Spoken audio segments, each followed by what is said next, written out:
For years, the UAP battle has been about access. Access to files, access to witnesses, access to the hidden layers of a story the public has never been allowed to see in full. But now the fight might be changing. Because this is no longer just a battle over what the government knows. It may be becoming a battle over who gets to control the investigation itself. And that is a far more dangerous kind of conflict. A Pentagon office created to bring order to the mystery. Lawmakers who say that order looks more like containment. And a reported move still developing, still incomplete, that could strike at the heart of the government's entire UAP architecture. If this is real, then the next phase of the disclosure fight is not just about hidden evidence, it's about whether the system built to investigate the unknown is now being treated as part of the problem. Welcome back to UFO to UAP, the Disclosure Report. I am your host, Matt Tones. Thank you for joining. Remember, please subscribe and share the episode. It is a massive help for us. This episode is titled Kill AARO, Why Tim Burchett's Next Move Could Reshape the UAP Fight. Today's episode is a Watch This Space report, not a victory lap, not a settled legislative story, not a cleanly documented institutional collapse. This is a developing fault line inside the modern UAP debate, a move reportedly led by Congressman Tim Burchett to eliminate the Pentagon's All-domain Anomaly Resolution Office, better known as AARO. The most concrete public reporting I could verify says Burchett has introduced a bill that would shut down AARO, redistribute its responsibilities inside the Pentagon, and bar the creation of any future office with centralized authority over UAP investigations. That is a major story if it holds, but it is also a story with important documentation gaps, and we're going to be honest about those from the beginning. So today's question is not, is AARO dead? It isn't. The better question is, why would one of Congress's best known disclosure advocates now want to kill the very office designed to centralize UAP investigation? Let's begin with what is most solid. AARO is the official US government office tasked with addressing unidentified anomalous phenomena through a scientific and data-driven framework. On its own side, AARO says its mission is to minimize technical and intelligence surprise by synchronizing the identification, attribution, and mitigation of UAP in the vicinity of national security areas. In other words, this office is supposed to be the government's central node for taking the UAP problem seriously as an intelligence and operational issue. That makes the reported Burchett move remarkable. Because if the report is accurate in substance, this is not a demand for AARO to do more, it is a demand to dismantle the central architecture entirely. Newsweek's report says the bill would eliminate AARO, distribute its functions elsewhere inside the Department of Defense, and prohibit future centralized UAP authority of the same kind. That would not be a small reform. That would be an attempt to reset the institutional model from the ground up. Now, let's be very clear about the first major gap. At the time of this episode, I have not verified the full official bill text from a primary congressional source in this session. I do not yet have the bill language, committee referral details, co-sponsor list, or any House release from Burchett's office directly in front of me. So while the reporting is serious enough to cover, I'm not going to present the full legislative architecture as if it were already fully documented here. That gap matters. It means this episode is about a reported legislative strike on AARO, not a completed institutional fact. And yet, even with that gap, the story matters. Why? Because it reveals something deeper than one bill. It reveals that the disclosure coalition may be fracturing over strategy. One side appears to think the answer is push harder, get more hearings, force more records, demand more videos. The other side may now be saying, The office itself is the problem. The structure itself is the filter. Centralisation has become containment, not transparency. That distinction is crucial because until now, a lot of the public UAP debate has been framed as Congress versus secrecy or lawmakers versus the Pentagon. But this new development suggests a more specific conflict. Pro-disclosure lawmakers may no longer trust the official UAP office itself. That is the first intelligence takeaway. If Burchett is indeed moving to eliminate AARO, the most important signal is not legislative mechanics, it is institutional distrust. Now, why Burchett? Why is his name central here? Because he has been one of the most visible congressional critics of how UAP evidence is handled for years.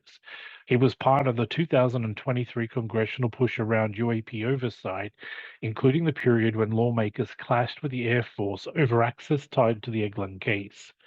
The House's July 2023 hearing on UAPs was explicitly framed around national security, public safety, and government transparency, and Burchett was one of the leading political faces of that effort.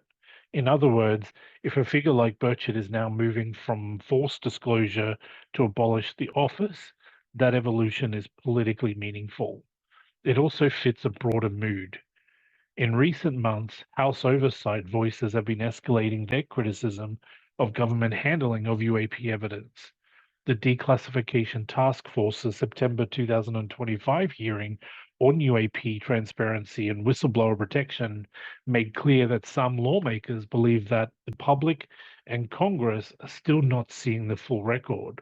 That is the atmosphere in which a move against AARO becomes plausible, even before we have every procedural detail confirmed.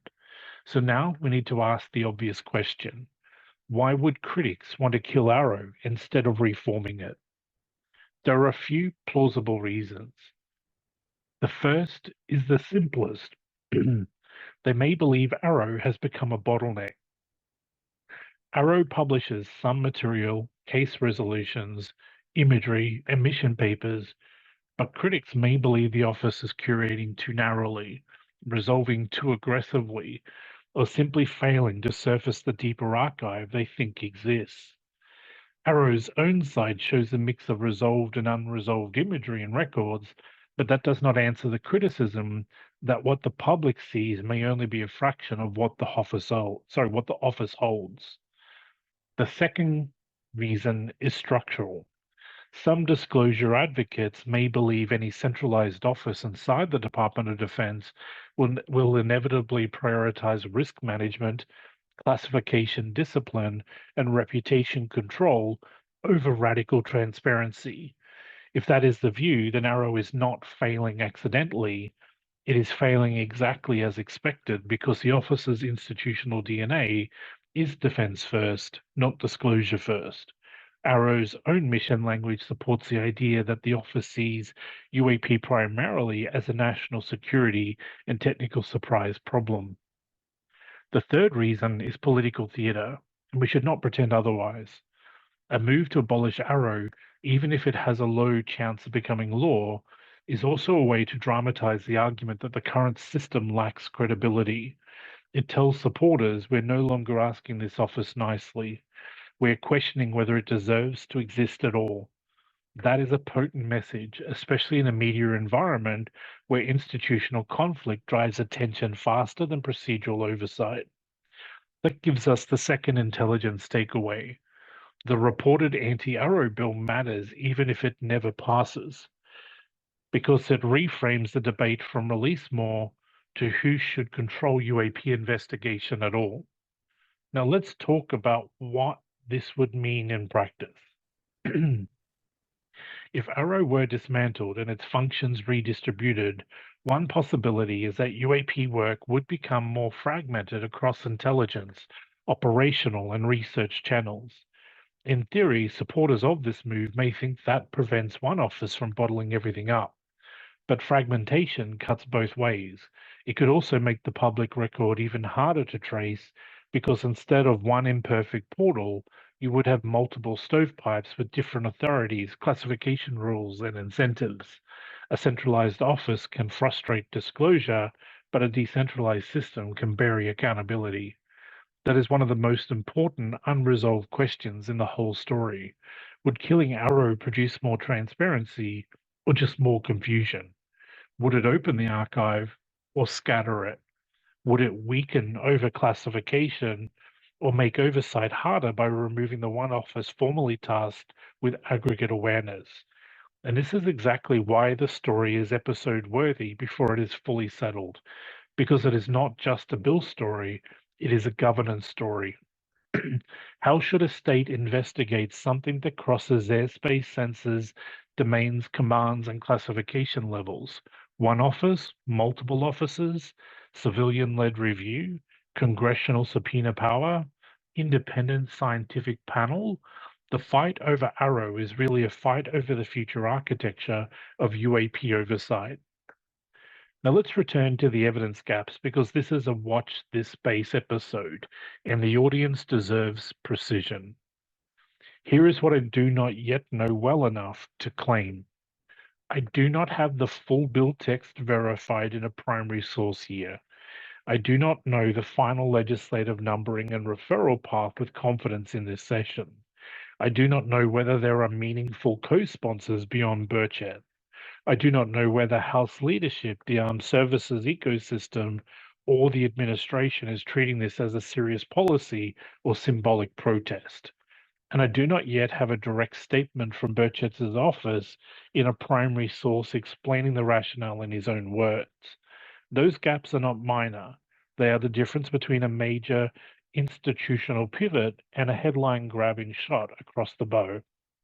And until those gaps close, we should not pretend we know which one this is. That said, there are specific things researchers, journalists, and serious observers should watch next. Watch for official bill text or a primary congressional page. Watch for whether the proposal merely terminates Arrow or also prohibits any successor structure with similar central authority. Watch for committee assignment. Watch for whether other disclosure-aligned members support the move publicly. Watch for whether AARO or the Pentagon responds by defending the office's current public output mission and case resolution process. And watch for whether this reported move intersects with the ongoing congressional pressure over hidden UAP videos and undisclosed archives.